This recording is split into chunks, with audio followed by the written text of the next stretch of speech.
Now we're ready to get to the Sayasids and see what they can do. Alright, we're going to throw out our dice tray here and we're going to roll their CP. Now remember, he gets a +2 for being a brilliant commander. Sayasids do have that advantage. So they got 3 + 2 is 5.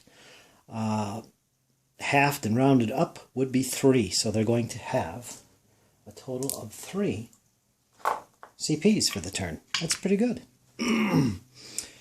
Okay, let's see what they want to do. Well, the first thing we got to observe here is that these enemy velites have to be pushed back. We got to get rid of them. So we're going to handle a little part of the evade rules here when we get to it. But the first thing we have to take into consideration here is that this group, or specifically these 2 units, have an option here of charging for free. And it's what the rules call a spontaneous charge. It's where they can charge into combat against an enemy for free. It doesn't cost an order. It doesn't cost a CP. And the reason for that is when there's an enemy within 1 UD of straight ahead, in this case for the elephant, and this pike unit, which we could see they each have a velites in front of them, means they can be subject to the spontaneous charge rule. So for free, if I want to charge them, I can do so. So in addition, an entire group, if they have any units in their group that can make that spontaneous charge, the whole group can make that spontaneous charge. So these 3 other units as well can move with these 2 if I do choose to make that spontaneous charge against his velites, which I probably will do. But in the meantime, we've got 3 CPs to spend elsewhere, not to mention the free bonus one for the general. So what else do we want to do? Well, the first thing we want to do is probably get our light cavalry and light infantry up here on the flank to get them moving. Now, they're going to be moving through some rough terrain, and normally these guys move 3, the light infantry, and these light cavalry, the light horse, move 4, or 5, sorry. But through this type of terrain, the light horse will be slowed a little bit to only 4. So what I want to do is move these 2 units, 3 rather, because the light infantry can only move 3, straight ahead up and through this rough terrain, this open field basically. So let's do that. We're going to spend our CP and move them a total of 3 straight ahead. This will be 2. And 1 more will take the group almost out of this terrain entirely, at least for the cavalry. So there they are. They moved as a group straight ahead. Now for another CP, and again, that group here was within the command distance of this guy, which is actually 16 UD, because he's a brilliant commander. Normally it's 8. For light troops, it's doubled to 16. Now, so that was 1 CP. For another CP, I am going to move up this light horse as well. This is, I believe, medium cavalry, and they normally move 4. So we're going to move them up as well. Now, if I measure this, I'll see that my movement, if I moved 3, would take me into that terrain right there. And if we look up medium cavalry here, we'll see that their rate through rough terrain is actually 3. Normally they move 4, so because they're moving through rough, they're limited to a movement of 3 this turn. So I'll just put them straight ahead, right to the end of this thing. Again, normally they can move 4, but in this case only 3 because they entered this. So they move straight ahead. So that's 2 CPs down. And for 1 more CP, I could decide to move my scythe chariot. They will move, I believe, 4, is it? I believe it is 4. They can move 4 straight ahead.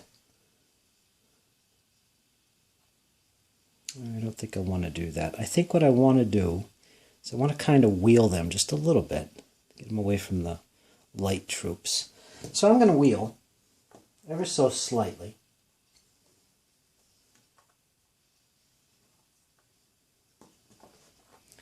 And that was about a half UD, and then I'll move him up.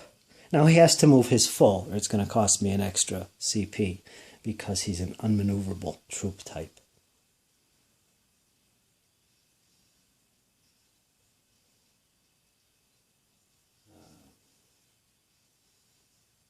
Yes, okay, so let's move him his full distance, which is normally 4. Moved half, so we've got 3.5 left. That would take me up to here, and that would be 1, 2, 3, and my other half, a unit distance, I'm going to wheel just straight ahead. So that's his position right there. Now let's get to this charge and see what happens. Alright, first of all, we know that it's a spontaneous charge. It can be done for free. This whole group is going to do it, so they're going to be able to move their maximum distance into contact. As a group, it's an option for units that don't make contact to keep on going. But we're going to have a little evade here, so I don't think there's going to be any contact at all. So next we're going to go through the evade procedure as the Vilites begin to get away from this big mad rush by the enemy. There is a procedure to follow for the evade, and the first thing that happens is we declare the charge direction. In this case, the charge is going to be straight ahead. There's no turns or anything. And if there was any wields or shifting before the charge, which the rules allow you to do, I would do that now. And then once that is complete, that straight line movement for the charge itself is indicated perhaps with a little ruler like I have, which indicates the direction. Just a little reminder to the opponent that, hey, if you want to evade, here's the direction I'm going, straight ahead. So I'm not going to make any special moves except straight ahead for the entire group, and I'm going to put my ruler there pointing in that direction because that's the way I'm going. Once that's decided, the next thing we determine is the evader's orientation to the enemy charge, which in this case, normally what would happen is they would about face and head in that direction. But light infantry in this case don't have to do that because they're like the only troops in the game that can about face for free. So basically the effect of that is that they can retreat facing the enemy. They can evade facing the enemy. And it's free and it doesn't cost anything. So I'm going to keep them facing in that direction. Next thing you do is see if that evade move is going to be blocked by anything, like other units that can't interpenetrate, impassable terrain, etc. And there's special rules on how to maneuver around those units if possible. That's not the case in this situation. The next step is to check the evade move direction, which we did. If I want, I could change it. Like for instance, if the chargers were actually wheeled and we're going to charge in that direction, and that was their direction they were going, I can, as an option, instead of about facing and going in that direction with my evade, I have the option of going in the direction they're going, which would be this way. If I chose that, I would be able to maneuver to that direction and go that way. But that's not the case here because they're going straight ahead and we're facing in the same direction. So it's nothing to take into account in this case. Now the next thing to do is to roll for a change of distance that could happen here. And it's called adjusted movement distance actually. And it's basically a little table that the evader will roll on. And it will tell him if he loses some of his normal distance of evade or adds extra movement to his evade. Now normally they move 3. So that would be his maximum that he could move normally. But if he rolls good, he'll get an extra unit distance. Or if he rolls bad, he's going to get a subtraction to it. So let's see what he gets. He rolls a 2, which is actually pretty bad. It says normal movement distance -1 UD. So normally it's 3 minus 1, it's 2. So he's only going 2 in that direction. And the next step is to actually carry that move out. So he would move straight forward, or in this case, for our light infantry that don't have to turn to face the direction, straight back, and they'll go 2. So let's handle that. And they're doing this as a group, and they both have the same movement rates, so it's all done at one shot.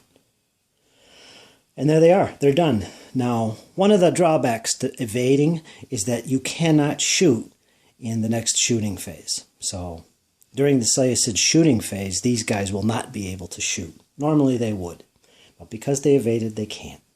Now the next thing we do is we check and move the chargers. Now, remember, these guys move a maximum of 3, and these guys move a maximum of 2. So that's their charge distances. During a charge, it is possible for units to break apart and move even further. The first thing we're going to do is we're going to move these guys. And we do that by rolling a dice, just like we did for the evading light infantry, to see if they get a bonus to their movement distance or a reduction to their movement distance. Now, it'll be a d6. Let's see what the Seleucids get. They get a 3, which means no change to their movement distance. So all the units here will move their maximum. Now, there is an option if it's obvious you can't reach the enemy. Mounted troops can stop after moving 2 unit distances. Foot units can stop after moving 1. So even though these guys have a maximum of 2, I know I can't reach them, so I could stop after moving 1 instead of moving the full 2. The elephant, because he's mounted, his max is 3. I could stop my charge after moving at least 2 unit distance, or I could go the full distance if I want. Now, since I want these guys to kind of stay together in a group, I know I'm not going to reach them. So I'm just going to move these guys their full distance of 2, and this guy will only move his 2, which will be the minimum. So, in effect, these infantry moved their max, and the elephant just moved part of his move, his minimum, which would be 2. So let's do that. The whole group goes forward 2. Now, impetuous troops can't do that because they're so full of vigor. They have to continue all the way with their charge until contact is made or they've reached their max. So they don't have that luxury of voluntarily stopping their charge early, like these pikes and the elephant did.